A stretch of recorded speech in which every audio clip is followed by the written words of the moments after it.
இல்ல மாமா, இதை என்னால ஒத்துக்கவே முடியாது. நிச்சயதார்த்தத்துக்கு அவங்கள கூப்பிட வேண்டாம். அவசரப்படாத ஜெயந்தி.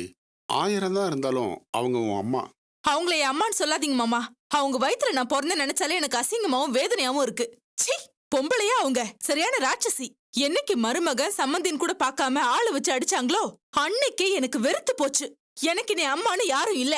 அதனால அவங்கள போய் கூப்பிட வேண்டிய அவசியமும் உங்களுக்கு கிடையாது. இதோ பாருமா, குடும்பம் சொந்த பந்தம்னு இருந்தா சண்டை வரத்தான் செய்யும். அதுக்கப்புறம் ஏதாவது ஒரு விசேஷம்னா எல்லாரும் ஒண்ணு சேர்ந்துக்குவாங்க. உங்க வார்த்தைக்கு மறுவார்த்தை பேசுறேன்னு தப்பா நினைச்சுக்காதீங்க மாமா. அன்னைக்கு நடந்த சம்பவத்தை என்னால மறக்கவே முடியாது. என்னால கூட தான் மறக்க முடியல.